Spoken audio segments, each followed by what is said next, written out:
escatología bíblica.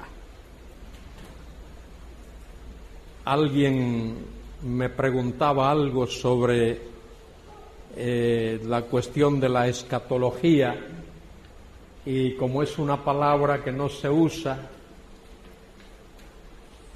muy a menudo, pues siempre tengo que aclararle al que me pregunta o a la persona que me pregunta, tengo que aclararle que la palabra escatología no es una enfermedad, que no es un virus, que no es una bacteria, que es un vocablo perfectamente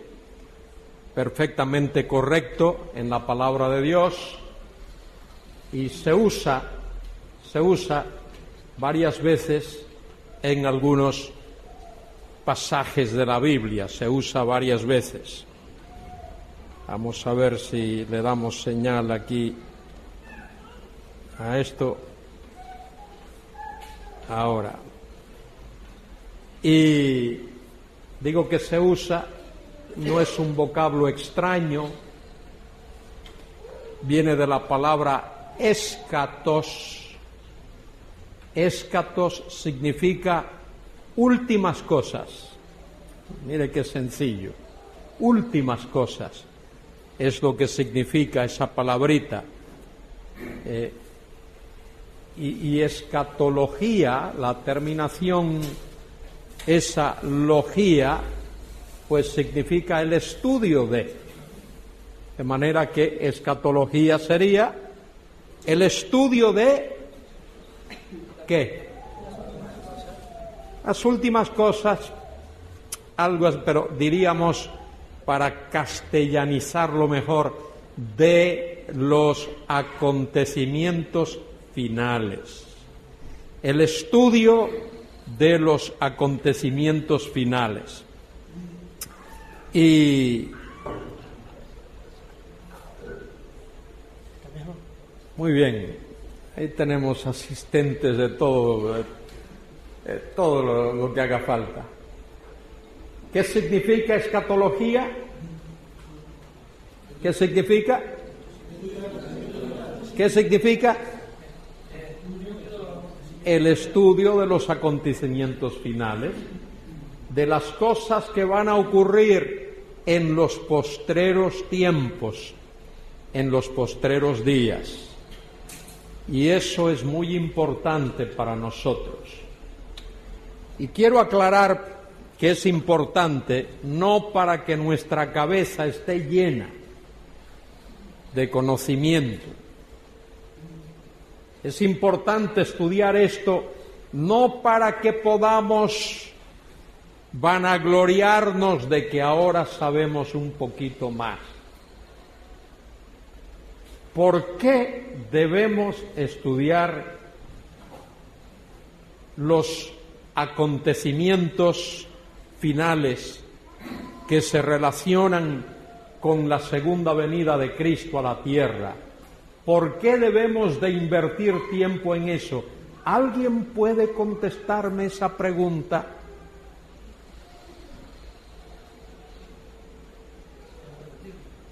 ¿Ah?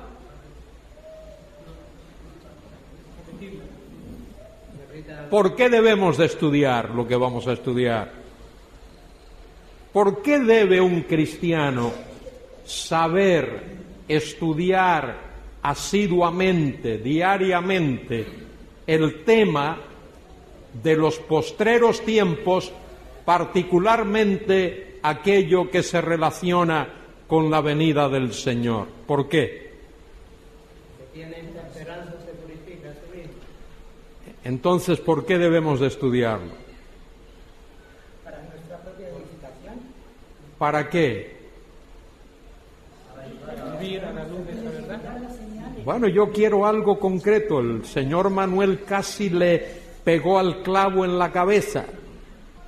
¿Para qué, don Manuel? Hombre, el que tiene esta esperanza, estoy pensando en Juan. Sí, ese es un versículo. Se purifica a sí mismo. Sí, ¿y eso con qué tiene que ver? Se purifica, es decir, se mete en la ducha y se baña y se perfuma y todo eso. ¿Tiene que ver con eso? se prepara para recibir una palabra para andar en santidad. Esa es la palabra.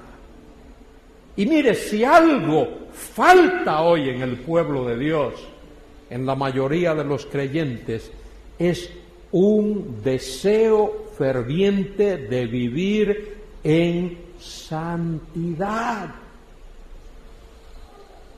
Os voy a decir una cosa, voy a preguntar dos preguntitas. ¿Cuántos de los aquí presentes cree que Cristo viene otra vez? Yo creo que todos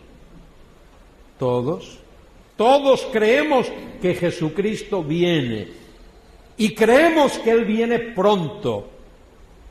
Yo creo que Él viene pronto. Esa es la primera pregunta. La segunda pregunta, ¿estoy yo viviendo a la luz de esa realidad? Mire, si todos los cristianos que creen que Cristo viene pronto, de verdad, viviese a la luz de esa realidad, este mundo sería muy diferente. Este mundo sería muy, muy diferente. Bueno, don Manuel nos recordaba el pasaje ese de Primera de Juan, capítulo 3. Primera de Juan, capítulo 3, que dice: amados, ahora somos hijos de Dios, y aún no se ha manifestado lo que hemos de ser, pero sabemos que cuando Él se manifieste, seremos semejantes a Él, porque le veremos tal como Él es. Y todo aquel que tiene esta esperanza en Él, se autopurifica, se purifica a sí mismo, camina, anda, vive en santidad. De manera que saber esto, ¿a qué debe conducirnos en primer lugar? A vivir en santidad. Ese es el primer aspecto práctico de estudiar este tema que se llama escatología, este trozo de la teología que se llama escatología. No basta con pensar que Cristo viene otra vez. No basta con creer que Cristo viene otra vez. Es importante que esa verdad afecte nuestras vidas, en nuestro negocio, en nuestro trabajo, en nuestra oficina, en nuestro hogar, con nuestra familia, con nuestros vecinos, en nuestra iglesia, nuestra congregación, como ciudadanos del país donde vivimos.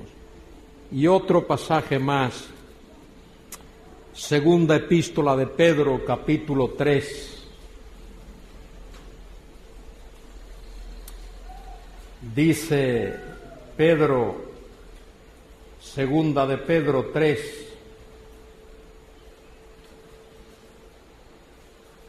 dice el versículo 10, pero el día del Señor vendrá así como ladrón en la noche, en el cual los cielos pasarán con gran estruendo, y los elementos ardiendo serán deshechos, y la tierra y las obras que en ella hay serán quemadas, puesto que todas estas cosas han de ser deshechas. Escuche ahora, todo lo que vemos va a ser deshecho. Todo lo que ahora vemos se va a convertir en humo y ceniza. Mírenlo, ahí está. Puesto que todas estas cosas han de ser deshechas, ¿cómo no debéis vosotros andar? Comportamiento. comportamiento, andar en santa y piadosa manera de vivir, vida santa, esperando y apresurándoos para la venida del día de Dios. El día de Dios. El hombre ha tenido su día, desde que Dios lo creó hasta ahora. Luego habrá un segundo día que la Biblia llama el día del Señor. De eso voy a hablar en una de estas clases.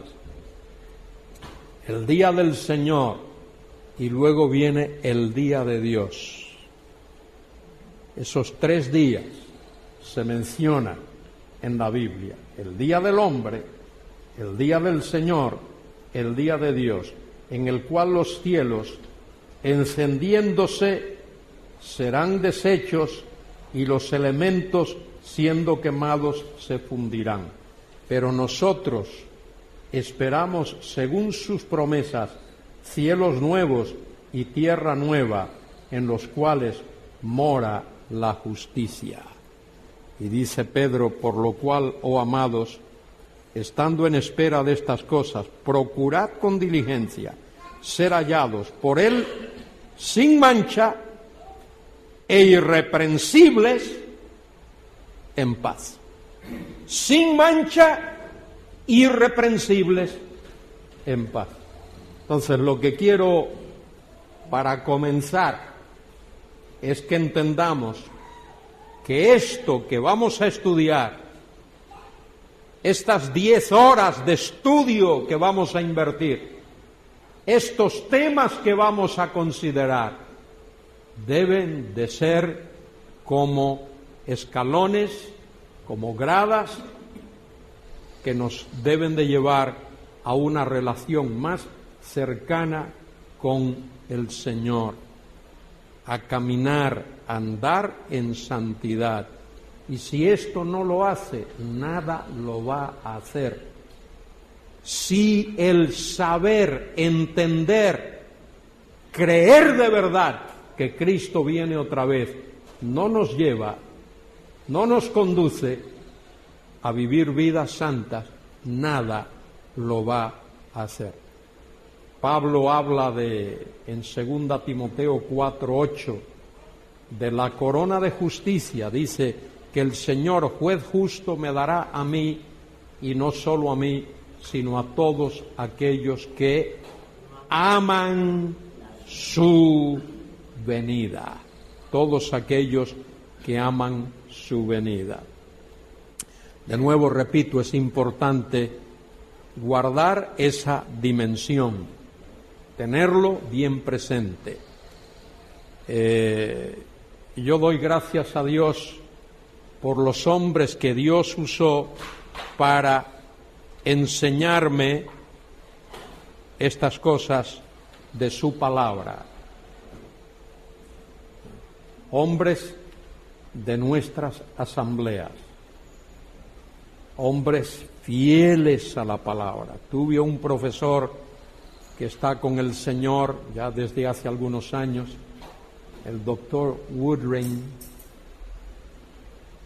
Murió relativamente joven, a los 60 y algo de años, en un accidente. Ese hombre nos enseñó a todos tanto de estas cosas, tanto de su palabra.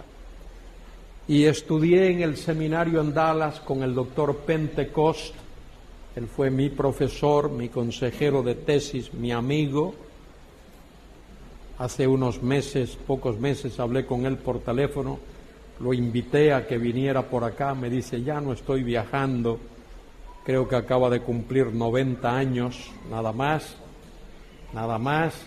Dice: ya no estoy viajando, pero hace como 4 años me encontré con él en Dallas y tenemos mucha confianza, puedo tutearlo, y le dije: Dwight, que es su nombre, hace 50 años escribiste el libro en inglés Eventos del Porvenir.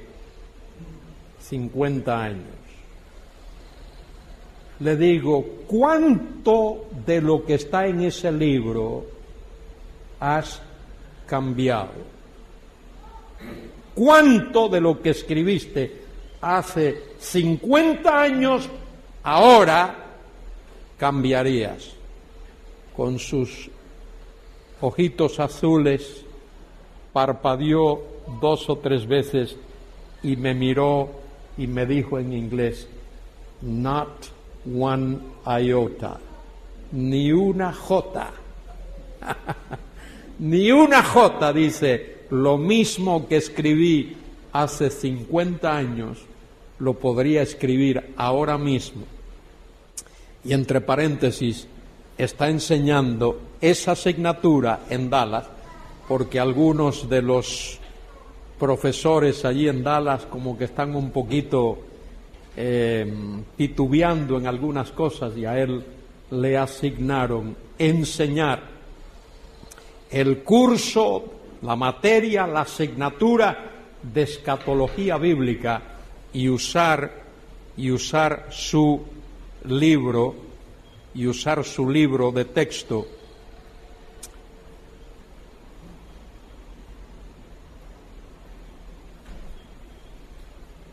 Bueno, vamos a ver si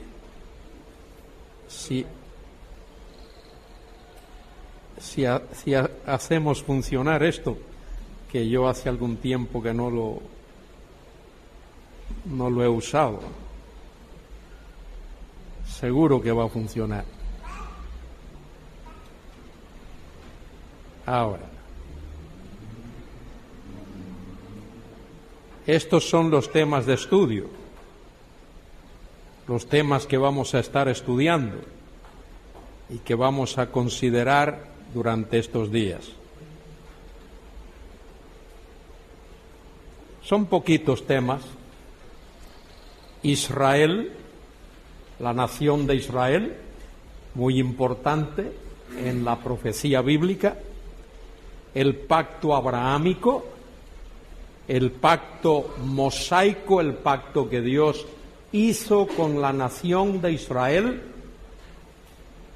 al que la nación de Israel se comprometió cuando dijo, todo lo que el Señor ha dicho, eso haremos.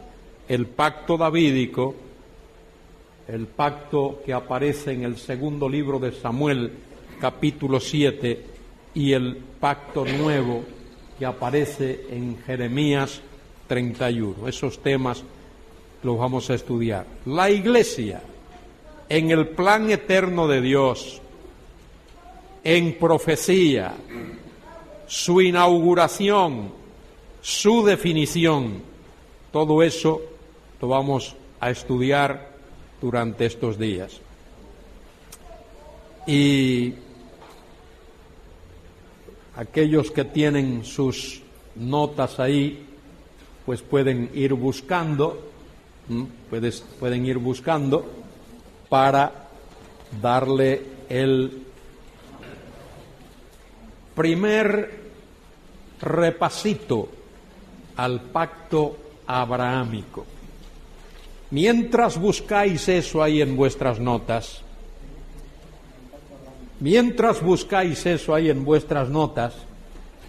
y porque todavía aquí en Canarias hace su poco de calor, ¿o no? ¿Hace calor? Sí, ¿verdad? Todavía es tiempo de calor. Me vais a permitir que yo... Me dicen por ahí que busque la página 11. 15. Muy bien, la página 15. Bueno, mientras buscáis eso, quiero mencionar el hecho de que no hay tema en la Biblia que ocupe un lugar más prominente que el de la segunda venida de Cristo, Lo he dicho muchas veces, no sé si lo he dicho aquí alguna vez. por cada vez que se menciona la primera venida de Cristo a la tierra, hay 8 menciones, 8 referencias a la segunda venida de Cristo. Todos los acontecimientos apuntan a ese magnánimo, incomparable acontecimiento que es la segunda venida de Cristo. Y yo no sé si vosotros tenéis la misma sensación que tengo yo, pero observando las cosas que están ocurriendo en el mundo, yo soy una persona que no interpreto la Biblia a la luz de los acontecimientos mundiales. No hago eso. Interpreto los acontecimientos mundiales a la luz de la Biblia. Pero veo lo que está ocurriendo en el mundo. Veo lo que está ocurriendo en Europa. Veo lo que está ocurriendo en las Américas y en otros sitios del mundo. Y como que a uno le da la sensación de que Dios está preparando el escenario para esa intervención final suya. El susto que el mundo llevó cuando 2 aviones se estrellaron contra las Torres Gemelas en el año 2001. El susto que el mundo llevó hace pocos meses cuando un maremoto destruyó gran parte de países del Asia y 500.000 de personas de pronto desaparecieron. El susto que los estados de lo que se llama la zona del Golfo de Estados Unidos hace unos días, unas semanas, llevó con esos 2 huracanes, Katrina y Rita, y ahora mismo, en varios de esos países, la angustia que se está experimentando, igual que en Pakistán, en la India, en Afganistán y creo que hasta en la China hubo sus efectos. En la India y en la China hubo sus efectos. Todos estos acontecimientos señalan al hecho de que Dios está hablando. Si hay una cosa que eso dice, es que Dios está hablando. Dios ha hablado. Dios ha hablado en el pasado por medio de juicios. Habló por medio del juicio del diluvio, habló por medio del juicio de la Torre de Babel, habló por medio del juicio, ayer decía un periodista, las 7 plagas de Egipto. Yo dije, a mí me parece que son 10. Y de esas plagas de Egipto y de otras cosas que Dios ha hecho y de lo que Dios está haciendo ahora. De manera que Dios ha hablado, Dios está hablando, el hombre no está escuchando. ¿Qué es el pacto abrahámico? El pacto abrahámico se menciona en el Antiguo Testamento, se menciona en Génesis 12 del 1 al 3. Después de haber tratado con la humanidad en general, con las naciones de la tierra en general, Génesis 1 al 11, importantísimos capítulos de la Biblia. Dice en Génesis 12, que Dios llamó a Abraham y Dios le dijo, sal de tu tierra, de tu parentela, de la casa de tu padre, y ven a la tierra que yo te voy a mostrar. Y Dios hizo a Abraham Dios hizo a Abraham 3 promesas que vamos a ver después. Génesis 13, 14 al 18, Dios reitera las mismas palabras a Abraham. Dios le habla a Abraham de tierra, le habla de simiente y le habla de bendición. Y luego Génesis 15, que es el pasaje que quiero que veamos ahora, vamos a abrir nuestras Biblias allí en Génesis capítulo 15 y mirar más de cerca ese pasaje. Génesis 15. Allí en ese capítulo Dios mandó a Abraham, Dios apareció a Abraham y le ordenó que tomase ciertos animales y los dividiese y colocase una mitad de un lado y otra mitad del otro, una mitad de un lado y otra mitad del otro, y ciertas aves. Y luego dice que después de que Dios hizo eso, Dios produjo un sueño profundo en Abraham. Voy a leer primero el versículo 15 de Génesis 15. Y tú vendrás a tus padres en paz, y serás sepultado en buena vejez, y en la 4ª generación volverán acá, su descendencia volvería a la tierra. Dice, porque aún no ha llegado a su colmo la maldad del amorreo hasta aquí. Cuando sacó Dios a la descendencia de Abraham de Egipto, la sacó cuando llegó a su colmo la maldad del amorreo. La palabra amorreo es un vocablo, un sustantivo inclusivo, que incluye a los pueblos que vivían allí en la tierra que Dios había prometido a Abraham, la tierra de Israel. Y esa gente era malvada, maligna, terrible. No tenemos tiempo para hablar de eso. Y Dios dice, cuando llegue a su colmo, a su límite, la maldad de esa gente, voy a sacar a tu descendencia de Egipto, la voy a llevar a esa tierra para que esa descendencia tuya eche fuera a esa gente malvada. Y yo creo que Dios va a hacer algo parecido en los postreros días.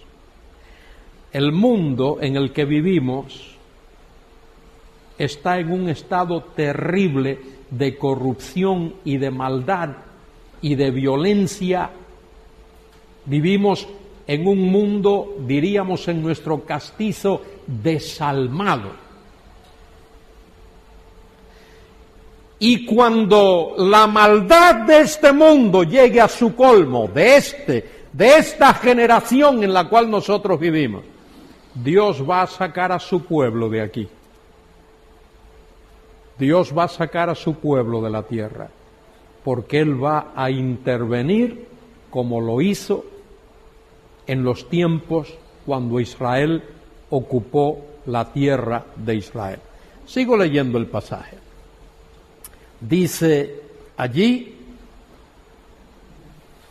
versículo 17, y sucedió que puesto el sol, ya oscurecido, se veía un horno humeando y una antorcha de fuego que pasaba entre los animales divididos. Y ahora mire el versículo 18, versículo crucial.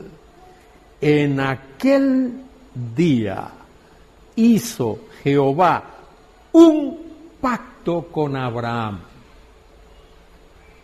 Jehová hizo el pacto con Abraham. No fue un pacto entre Abraham y Dios, entre Dios y Abraham. Es un pacto de Dios con Abraham. Es decir, Dios se comprometió con Abraham a hacer ciertas cosas, diciendo: a tu descendencia daré esta tierra. Abraham no tenía ni descendencia ni tierra. De manera que Dios promete a Abraham dos cosas: darle una descendencia y una tierra. Desde el río de Egipto hasta el río grande, el río Éufrates. El río de Egipto probablemente no se refiere al Nilo, sino un río que estaba en el sur de Israel, en el Negev. Había un río que ya se ha secado, que era conocido en aquel tiempo como el río de Egipto. Había que cruzarlo para llegar a Egipto. No creo que se refiere al Nilo. Y por supuesto el río Éufrates es el mismo Éufrates que existe hoy, al lado del cual estaba la ciudad de Babilonia. El mismo río, no ha cambiado de lugar, ahí está. De manera que estos tres pasajes que menciono aquí tienen que ver con ese pacto abrahámico. También en Génesis 17, 15 al 27, donde Dios le da a Abraham la circuncisión como señal. Luego en Lucas 1:72, en el Nuevo Testamento, en aquel cántico de Zacarías, se menciona otra vez el pacto de Dios con Abraham. Es bueno mirar ese pasaje, ese versículo, para que no pensemos que esto solo tiene que ver con pasajes del Antiguo Testamento. Mire lo que dice allí en Lucas 1:72. Dice: para hacer misericordia con nuestros padres y acordarse de su santo pacto, del juramento que hizo a Abraham, nuestro padre. Dios no se olvida de ese pacto, porque como hemos de ver, ese es un pacto incondicional. Igual en Hechos 3:25 aparece allí, Hechos 7:8 también aparece otra vez el pacto abrahámico.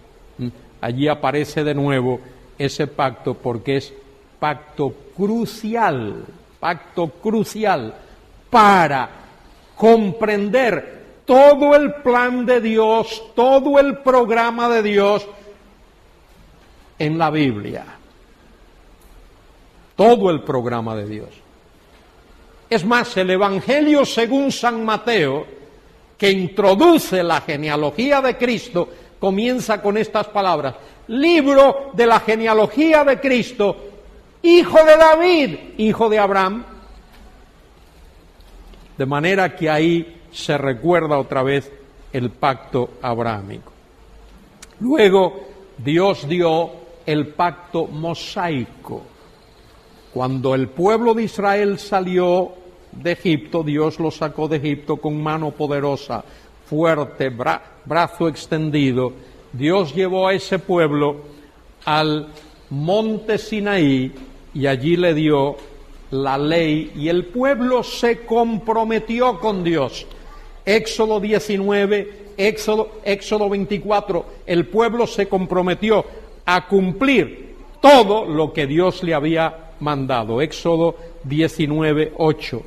Y todo el pueblo dijo, respondió a una y dijeron: todo lo que Jehová ha dicho haremos. Y Moisés refirió a Jehová las palabras del pueblo. De manera que el pueblo se comprometió a cumplir la palabra de Dios. Es importante recordar, antes de mirar al pacto davídico, que el pacto mosaico, ese pacto del monte Sinaí, no reemplaza, no sustituye al pacto abrahámico. El pacto abrahámico, como hemos de ver más adelante, fue un pacto incondicional. Un pacto incondicional. Dios no establece condiciones para el cumplimiento de ese pacto. Ese pacto se va a cumplir porque Dios se comprometió a cumplirlo.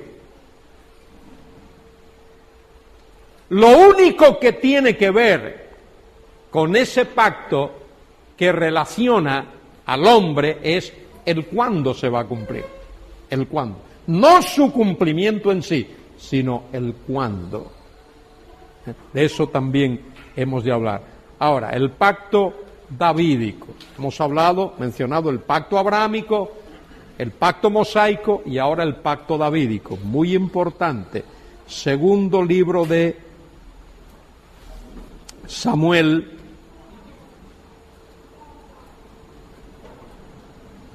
capítulo 7.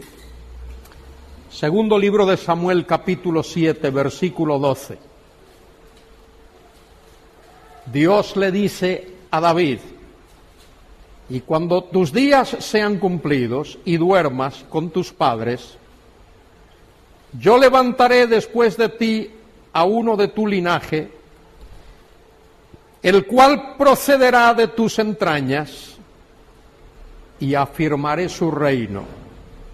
Él edificará casa a mi nombre, y yo afirmaré para siempre el trono de su reino. Yo le seré a él por padre, y él me será a mí hijo. Y si él hiciere mal, yo le castigaré con vara de hombres y con azotes de hijos de hombres, pero mi misericordia no se apartará de él como la aparté de Saúl, al cual quité de delante de ti. Y ahora mire el versículo 16, las promesas de Dios. Y será afirmada tu casa, y tu reino para siempre delante de tu rostro, y tu trono será estable eternamente. Tu casa, tu reino, tu trono. Tu casa, la familia, la descendencia de David, tu reino, la esfera en la cual reinaría, y el trono, la autoridad para reinar. De manera que Dios promete que esas tres cosas permanecerían,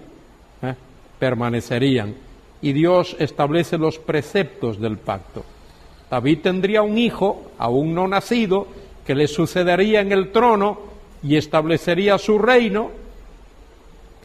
Ese hijo, Salomón, edificaría el templo en lugar de David. Dios no le permitió a David hacerlo.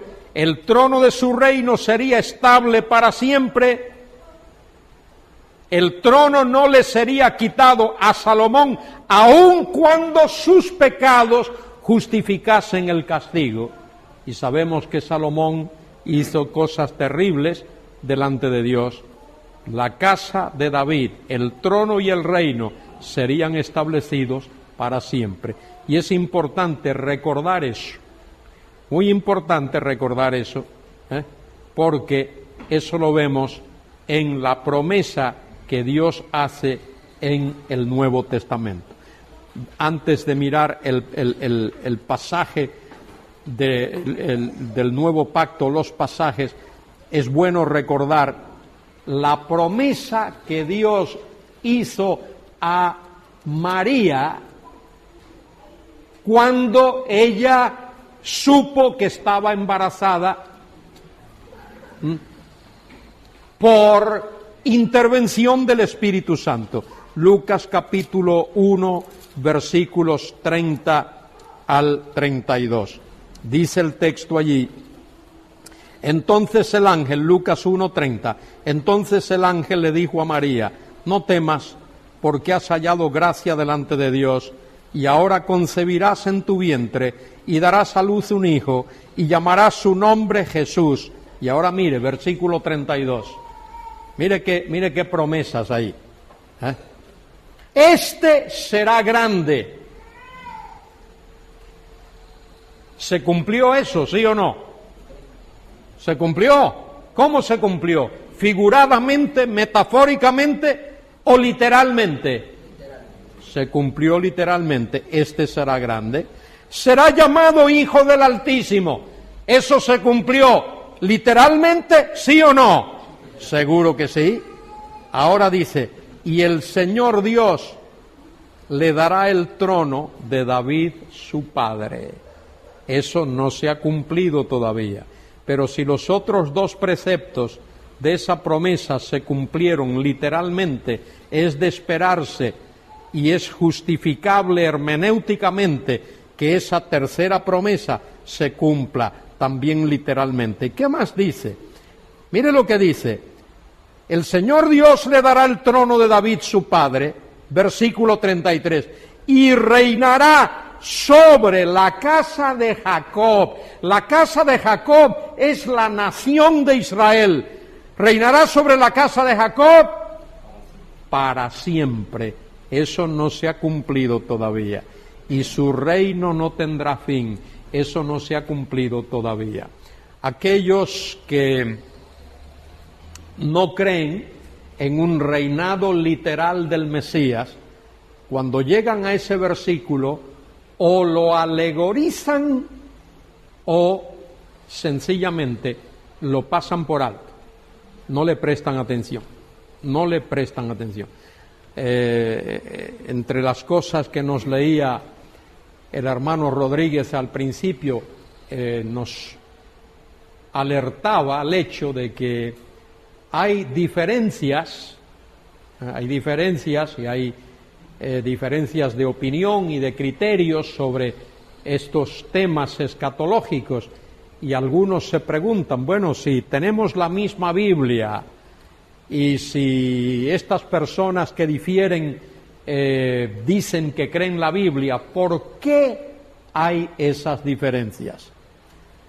¿Por qué hay una diferencia tan marcada entre un premilenarista que cree que habrá un reino terrenal literal de Cristo en la tierra y un amilenarista que cree que no habrá un reino terrenal, visible, milenial de Cristo en la tierra? ¿Por qué existe esa diferencia? Bueno, esa diferencia existe por razones hermenéuticas. ¿Entendéis esa palabra hermenéutica? No es un virus, no es una enfermedad, no es una plaga. Hermenéutica es la ciencia y el arte de interpretar la Biblia. Y nuestros hermanos amilenaristas, muchos de ellos, son fieles y son ortodoxos cuando examinan y estudian la Biblia. Cuando tiene que ver con el tema de la inspiración de las Escrituras, mire, lo hacen muy bien. Cuando tiene que ver con la salvación, lo hacen muy bien.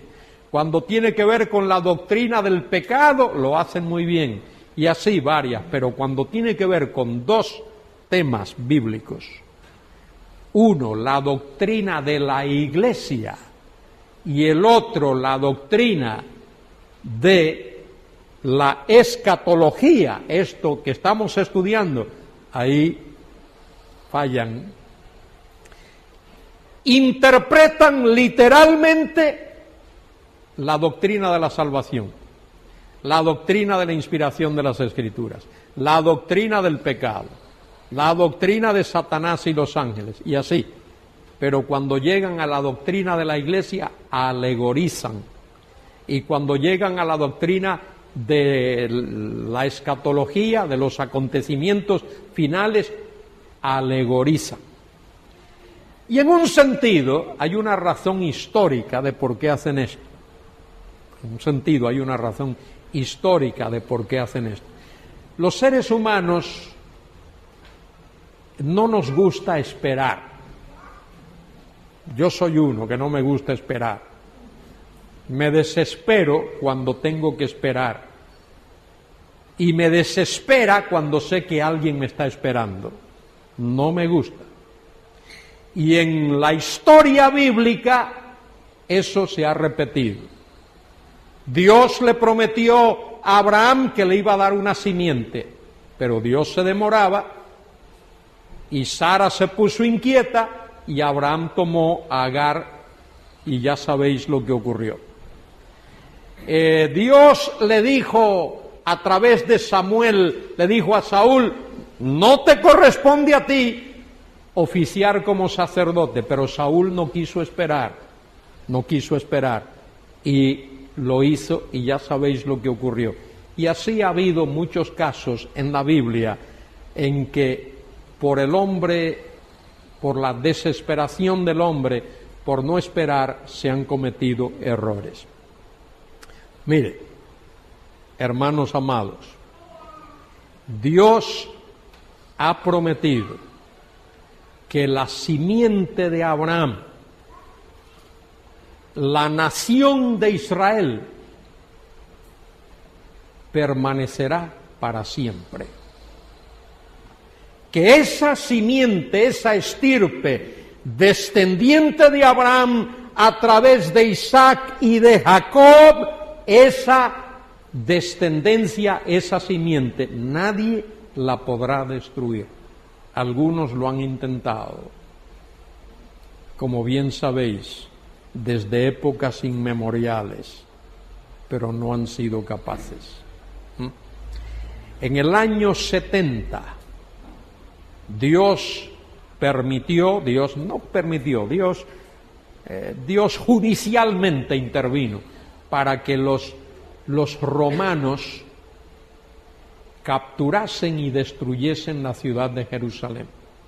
Eso es sabido de todo aquel que haya leído un poquito de historia. En ese año comenzó la diáspora. La diáspora es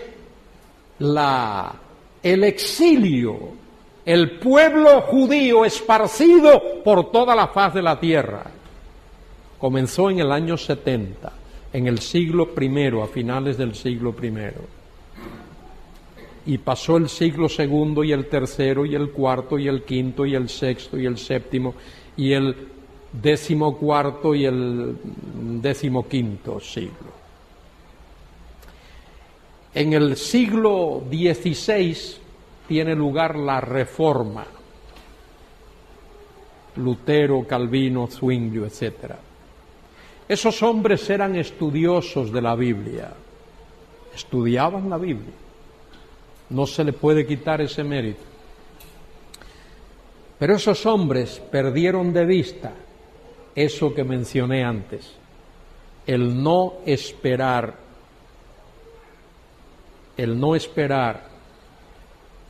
la acción divina. Cuando esos hombres leyeron el Antiguo Testamento, vieron las promesas de que vendría sobre la tierra una edad de oro. Eso lo dice la Biblia. Miqueas capítulo 4, Isaías capítulo 2, Isaías capítulo 11, en el libro de Daniel, muchos otros pasajes de Isaías y de Oseas y Joel y Amós y todos los profetas menores. Que el pueblo de Dios experimentaría un período, una era de oro, una era dorada en la tierra, que habría paz y el Mesías reinaría y todas esas cosas. Pero estos hombres, miren lo que hacen, ellos miran y ellos dicen: el único pueblo de Dios que hay en la tierra es, ¿qué? La Iglesia. El único pueblo de Dios que ellos ven en la tierra es la Iglesia. No hay un ente político nacional afincado en aquella tierra. La nación no existe, no hay, están esparcidos por toda Europa, por las Américas, por todas partes del mundo. Y esos teólogos, esos reformadores, concluyen, mire usted, que la Iglesia reemplaza a Israel, que la Iglesia ocupa el lugar de Israel y que todas esas promesas testamentarias de Dios para con su pueblo se van a cumplir en la Iglesia. Porque no hay nación de Israel, no hay un ente político, social, Israel, en el que esas promesas se puedan cumplir. ¿Cuál es el problema de los reformadores?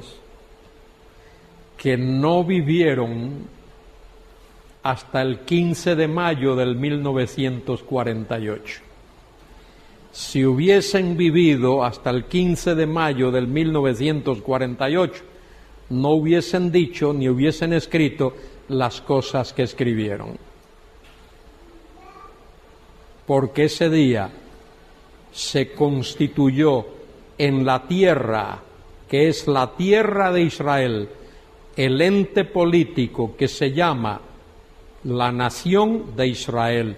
Israel es el reloj de Dios. Ese pueblo es indestructible. No lo pudo destruir Hitler, no lo pudo destruir Nerón, no lo pudo destruir Alejandro el Magno, no lo ha podido destruir ningún gobernante de la tierra.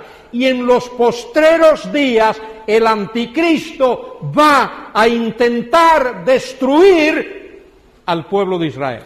Esto lo dice la Biblia en Apocalipsis capítulo 12, pero no podrá. ¿Sabéis por qué el anticristo, impulsado, dinamizado por Satanás, querrá destruir a la nación de Israel? ¿Por qué? Eso tiene su explicación. Mire, Satanás quiere gobernar el universo. Ese es su deseo, su plan, su propósito, gobernar el universo. Él no querría que Cristo volviese a la tierra otra vez. Y eso es lo que Satanás, a través del anticristo, va a intentar realizar, que Cristo no venga a la tierra otra vez. ¿Cómo? Matando a todo judío que vive en la tierra. Porque si no hay un judío vivo en la tierra, Cristo no tendría que volver. Por el pasaje que he leído de Lucas capítulo 1, que el Mesías vendrá para reinar sobre la casa de Jacob para siempre. Y si no hay judío vivo en la tierra, entonces no hay razón para que Cristo venga. Y eso es lo que Satanás va a intentar en los postreros tiempos, que se aniquile, que se destruya, que se mate a todo judío que viva en este planeta Tierra, para que Cristo no tenga que regresar, no tenga que venir con poder y gloria para reinar. Y sabéis que el mundo en el que vivimos va rumbo a un gobierno mundial. El mundo en el cual vivimos. Mire cómo se está uniendo la Europa nuestra. Unos 4 o 5 países para allá por los años 1960, luego 11, luego 10, luego 11, luego 15, ahora 25 y no sé cuántos más, pero la idea es que haya un gobierno mundial. Y cuando haya ese gobierno mundial, cuando el anticristo con el poder y las facultades que Satanás le dé, logre hacer eso, él va a soltar una tremenda persecución, el más grande antisemitismo que el mundo ha conocido tendrá lugar. El nuevo pacto, importante, vamos a repasar esto un poquito. Hemos visto primero el pacto abrahámico. El pacto abrahámico yo lo llamo el padre de todos los pactos. El pacto abrahámico es el papá de todos los pactos. ¿Cuál es la característica del pacto abrahámico? ¿Cuál es la característica central del pacto abrahámico? Que es un pacto que Dios hizo con Abraham y Dios se compromete a cumplirlo. Y ese pacto incluye simiente para Abraham y tierra para Abraham, entre otras cosas, ya hablaré más de esto.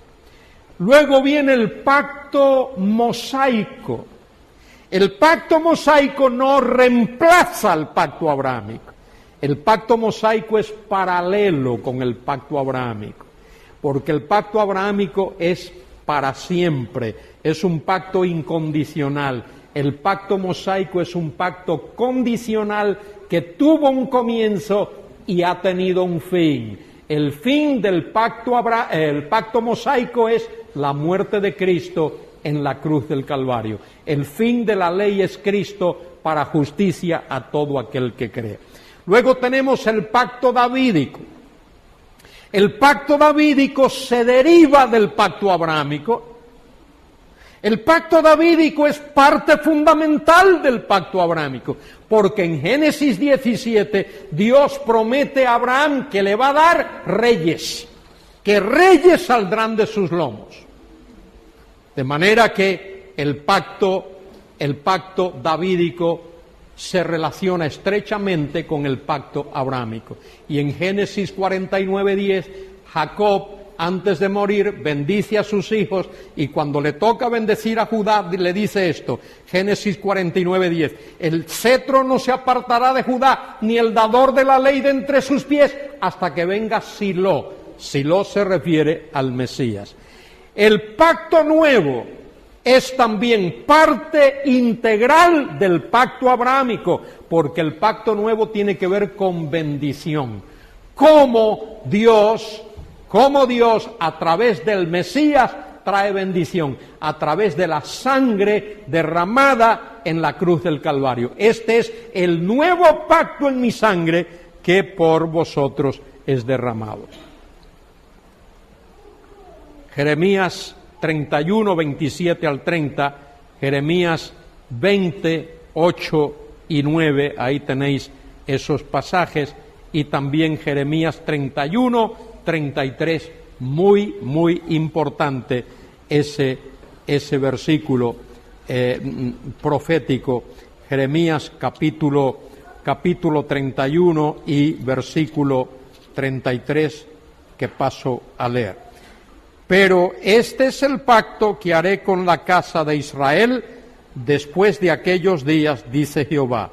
Daré mi ley en su mente y la escribiré en su corazón, y yo seré a ellos por Dios y ellos me serán por pueblo. Es un pacto que tiene que ver con salvación, tiene que ver con redención, tiene que ver con santificación, tiene que ver con una obra hecha por Dios en el corazón de su pueblo. Y luego también en Isaías 59, versículos 20 y 21. Y vamos a ver esos dos versículos. 20 y 21 dice Isaías 59, vendrá el Redentor a Sión, a los que se volvieren de la iniquidad de Jacob, dice Jehová, y este será mi pacto con ellos, dijo Jehová, el espíritu mío que está sobre ti y mis palabras que puse en tu boca. No faltarán de tu boca, ni de la boca de tus hijos, ni de la boca de los hijos de tus hijos, dijo Jehová, desde ahora y para siempre. Voy a invertir unos momentitos ahora, ya que estoy hablando de esto, antes de que se me cumpla el tiempo, para decir lo siguiente. Incluso entre premilenaristas, dispensacionalistas, de los cuales hablaré en su momento, ha habido un poco de desacuerdo respecto de esta cuestión del nuevo pacto. Algunos creen que el nuevo pacto solo tiene que ver con la nación de Israel. Solo tiene que ver con la nación de Israel. No estoy muy seguro ahora, pero creo que esa era la postura de Darby, de John Nelson Darby, fundador de las asambleas, o uno de los fundadores. Hay otros que creen que hay dos nuevos pactos. Uno que tiene que ver con la nación de Israel y otro que tiene que ver con la iglesia. Dos nuevos pactos. Personalmente yo creo que hay un solo nuevo pacto que por un lado se relaciona con la nación de Israel y por otro lado se relaciona con la iglesia. La nación de Israel ahora mismo no está participando, disfrutando de ese nuevo pacto porque ese remanente de Israel no se ha arrepentido. Cuando ellos se arrepientan, como dice Pablo allí en Romanos capítulo 11, los preceptos del nuevo pacto, los beneficios del nuevo pacto les serán aplicados. Ahora, nosotros que somos simiente de Abraham, no física, sino espiritual. Nosotros que somos simiente de Abraham, no física, sino espiritual, por la fe estamos participando de ese nuevo pacto ya. Ese nuevo pacto que el Señor Jesucristo estableció y selló allí en el aposento alto. Y aclaro esto ya que he hablado. La expresión simiente de Abraham tiene por lo menos tres acepciones. Simiente de Abraham. Hay la simiente física de Abraham, pueblo judío, descendiente de Abraham a través de Isaac y de Jacob, pero que no cree en el Mesías, que es rebelde al Mesías, que no quiere saber del Mesías, que no es convertida, que no ha nacido de nuevo. Esa simiente es solo simiente física. Esos que son simiente de Abraham en el aspecto físico nada más, están perdidos como todos los demás pecadores.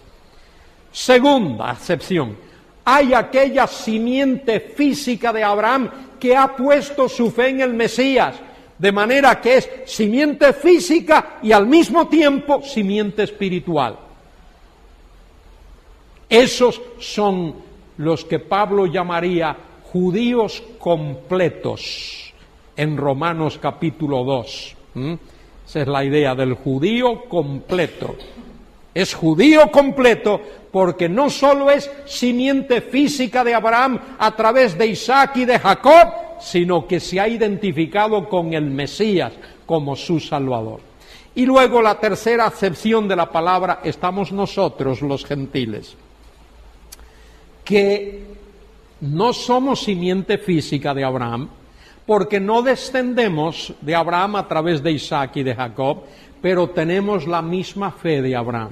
Hemos creído en el Mesías, nos hemos identificado con el Mesías, creemos así como Abraham creyó y somos simiente espiritual de Abraham, y esas bendiciones de Abraham ya nos han alcanzado. De manera que como iglesia estamos disfrutando anticipadamente de las bendiciones que se derivan del nuevo pacto. No reemplazamos a la nación de Israel. El día cuando el remanente de Israel ponga su fe en el Mesías, ellos, ese remanente, también se beneficiará de todos esos preceptos derivados del nuevo pacto, porque habrá creído en el único Salvador, habrán alzado sus ojos y puesto su fe en el Mesías para que Él les perdone y les salve. Muy bien, ¿alguna pregunta?